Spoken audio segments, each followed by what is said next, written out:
श्री कुंज बिहारी श्री हरिदास। राधे राधे दोस्तों, कैसे हैं आप सब लोग। आई होप सब अच्छे ही होंगे।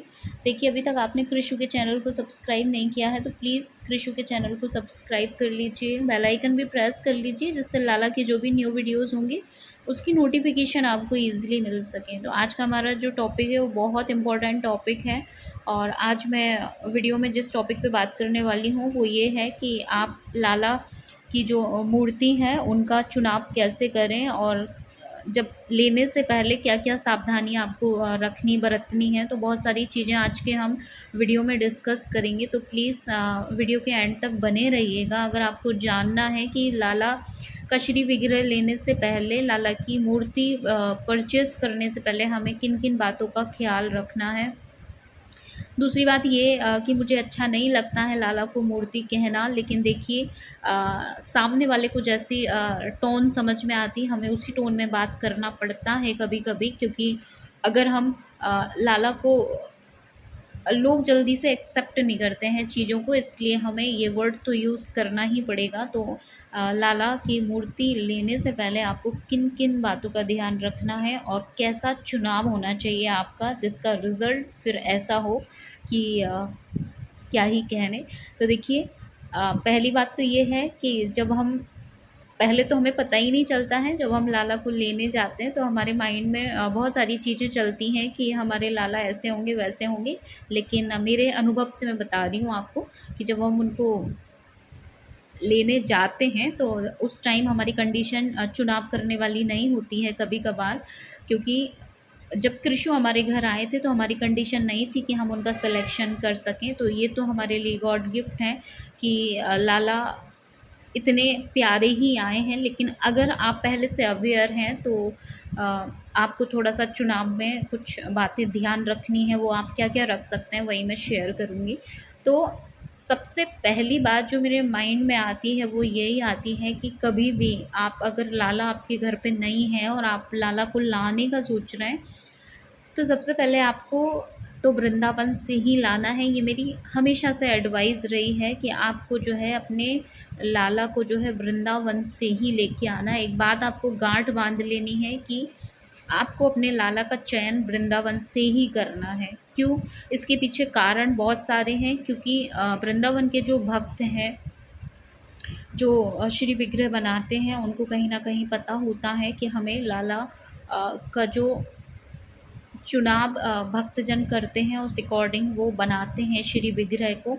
और दूसरी बात क्वालिटी, क्योंकि देखिए भले ही हमारे भाव जो भी हों लाला के लिए, लेकिन हमारे लाला का श्री विग्रह ऐसा होना चाहिए जिससे उनकी बॉडी पे जल्दी कोई चीज़ रिएक्ट ना करें। और उसके लिए आपको चाहिए कि आपके लाला की क्वालिटी बहुत अच्छी होना चाहिए। तो हमारे लाला का जो श्री विग्रह है उसकी क्वालिटी पे भी हमें ध्यान देना होता है। तो देखिए, लाला का चुनाव जब आप करें तो उनसे पहले ही आप पूछ लें कि हमें लाला जो है अष्ट धातु की चाहिए। तो अष्ट धातु जो है धातुओं में सबसे अच्छा माना जाता है, और तो आप अष्ट धातु का चुनाव करें, क्योंकि ये, और इसकी, अब आप ये कहेंगे कि हमें कैसे पता चलेगा कि ये अष्ट धातु है। तो देखिए, जो विग्रह आपको उठाने में वजन जिसका लगे आपको, क्योंकि अष्ट धातु का जो विग्रह होता है उसका वजन बहुत ज़्यादा होता है, तो जो विग्रह आपको लाइट वेट लगे तो आप समझिएगा कि ये अष्ट धातु नहीं है, ये पीतल हो सकता है या कुछ और भी हो सकता है। लेकिन अगर आपको भारी लग रहे हैं लल्ला तो आप समझ जाइएगा कि ये अष्ट धातु है। तो पहली क्वालिटी तो यही है, अष्ट धातु के जो लाला होते हैं वो बहुत भारी होते हैं। दूसरी बात ये होती है कि अष्ट धातु पे जल्दी चीज़ें रिएक्ट नहीं करती हैं, लाला पे जो शाइन है वो हमेशा बनी रहती हैं। वहीं आप पीतल के लाला लेते हैं तो कहीं ना कहीं एक टाइम आता है कि अगर हम लाला की बॉडी पे ध्यान ना दें तो लाला आगे जाके काले पड़ सकते हैं। और इसलिए अष्ट धातु के लाला जब हम लेते हैं तो एक चिंता हमारी दूर हो जाती है हमेशा के लिए, वो ये कि लाला आगे जाके आपके काले नहीं पड़ते हैं अष्ट धातु के। तो आपका चुनाव ऐसा होना चाहिए। अब तीसरी चीज़ ये है कि हमें लाला की खूबसूरती पर भी ध्यान रखना है। जो भी श्री विग्रह बनते हैं वो अपने आप में बहुत ही मनमोहक होते हैं, क्योंकि हमारे लाला का जो बाल स्वरूप है वो अपने आप में मनमोहक है। लेकिन एक हमें जो चुनाव करना है अपने लाला का, वो ऐसा करना है कि हमारे लाला जो हैं तो उस तरीके से हमको, जैसे हम हर चीज़ में बेस्ट चीज़ छाँटते हैं, जब हम कपड़े परचेज़ करने जाते हैं, बर्तन लेने जाते हैं या घर की कोई चीज़, तो हमको लगता है कि अ, हमारा बेस्ट होना चाहिए, हम जो ले रहे हैं वो सबसे अच्छा हो। तो आपको लल्ला के मामले में भी यही चुनाव करना है कि आपके लाला का जो श्री विग्रह है वो सबसे सुंदर होना चाहिए, सबसे मनमोहक उसकी छवि हो, स्माइली फेस हो, और बहुत सारी चीज़ें आप पहले ही चेक कर लें, आइज़ के उनकी चेक कर लें, बॉडी का कलर और अष्ट धातु है या नहीं, तो ये सब चीज़ें आप ध्यान से सारी जो शॉपकीपर होते हैं उनसे सब कुछ आप पहले जान लें लाला के बारे में। इसके बाद जो है और क्या-क्या हमें सावधानी रखनी चाहिए, तो देखिए वैसे आपको सुनने में थोड़ा बुरा लग सकता है, लेकिन बड़े लाला का तो वैसे घर पे मना ही होता है, तो बहुत ज़्यादा लाला हमें रखने भी नहीं चाहिए घर पे, क्योंकि आपने देखा होगा कि मंदिरों में इतने बड़े-बड़े श्री विग्रह होते हैं और घर पे वहीं हम इतने बड़े श्री विग्रह क्यों नहीं रख सकते। तो आपने इस बात का कभी अगर ध्यान लगाया होगा तो आपको समझ आई होंगी ये चीज़ें कि मंदिर में जो है लाला की जो पूजन अर्चन होती है वो मंत्रों के द्वारा होती है। तो बड़े-बड़े जो श्री विग्रह होते हैं उनके मंत्रों के द्वारा ही लाला सोते हैं, मंत्रों से ही जागते हैं, और भाव एक अपनी जगह होते हैं लेकिन मंत्र अपनी जगह होते हैं। तो वो सेवा हम घर पे नहीं दे सकते लाला की, इसलिए हमारे गुरुजन भी मना ही करते हैं कि लाला वैसे भी नटखट हैं, तो वो छोटा स्वरूप ही उनका अच्छा लगता है। तो जब भी आप लाला का चुनाव करें तो सबसे छोटा जो विग्रह आपको लगता है, जैसे 4, 5, 3 या इससे भी आजकल मेकअप में लोगों को परेशानी आती है, तो 3, 4, 5 तो अवॉइड ही करते हैं लोग, 6, 7, 8 या 9 इस टाइप से देखते हैं। तो ठीक है, वो वैसे हमारे गुरुजन जो बताते हैं तो वो यही बताते हैं कि हमारी जो हथेली होती है उतना बड़ा ही श्री विग्रह हम घर में रख सकते हैं। इसके अलावा आप रखते हैं तो वो अपने भाव हैं, आप रख सकते हैं, लेकिन सही पूजा जो हमारे घर में लाला की मानी जाती है वो हमारे हथेली के बराबर श्री विग्रह होना चाहिए। हमारी हथेली की जितनी लंबाई होती है, आप अपने हथेली की लंबाई का मेज़रमेंट ले लें और इतने ही बड़े लाला अपने घर पे लाएँ। इससे बड़े आप लाते हैं तो कहीं न कहीं ठीक भी नहीं माना जाता है, और फिर अगर आप सेवा कर सकते हैं तो बहुत अच्छी बात है। वैसे भी आजकल वृंदावन में बड़े लाला मिल ही रहे हैं, तो मैं ये नहीं कहूँगी कि आप लोग ना लाएँ, ला सकते हैं, अपना सामर्थ्य है, आप उनकी केयर कर सकते हैं तो बिल्कुल ला सकते हैं। नहीं तो आप छोटे ही लाला, क्योंकि छोटे लाला की हर चीज़ आपको ईज़िली अफ़ोर्ड हो जाती हैं, चाहे उनके कपड़े हों, चाहे उनकी ज्वेलरी हो, आसानी से आप लोकल मार्केट में भी मिल जाती हैं।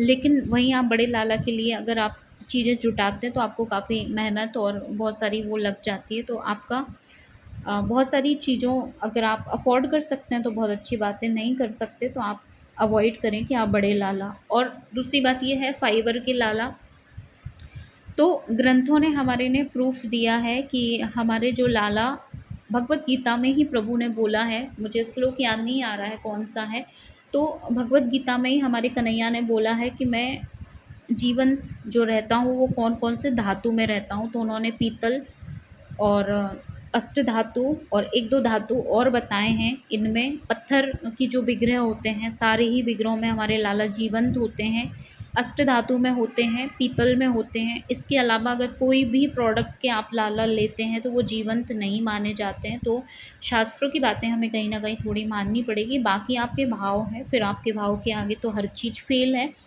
शास्त्र भी भाव के आगे फीके पड़ जाते हैं, तो फिर वो आप पे डिपेंड करता है। लेकिन शास्त्रों की बात अगर हम मानेंगे तो हमें फिर इन्हीं धातुओं में जो है लाला परचेस करने पड़ेंगे, क्योंकि इन्हीं में लाला जीवंत होते हैं। और बाकी भाव से तो फिर आप चाहे आप फाइबर ले लो, चाहे आप फिर क्लोथ के ले लो, लाला तो सभी प्रकार के अवेलेबल हैं वृंदावन में। फिर आप पे डिपेंड करता है कि आप जैसे चाहे वैसे लाला ले सकते हैं।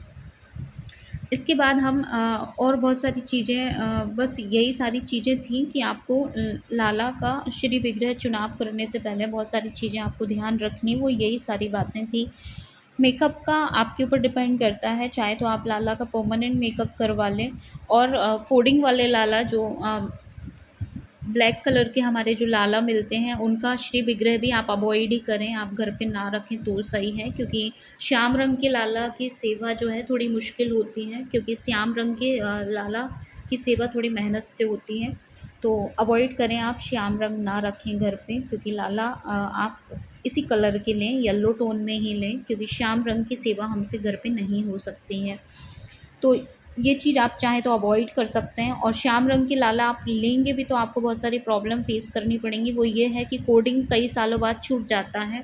तो ब्लैक कलर से लाला का जो स्किन कलर छूटने लगता है तो आपको बार बार जो है वृंदावन के चक्कर फिर लगाने पड़ेंगे। आपको कोडिंग के बारे में भी पता होना चाहिए कि हमारे जो श्याम रंग लाला होते हैं उनका कोडिंग छूट जाता है कई टाइम बाद, तो वो आपको बार बार करानी पड़ेगी।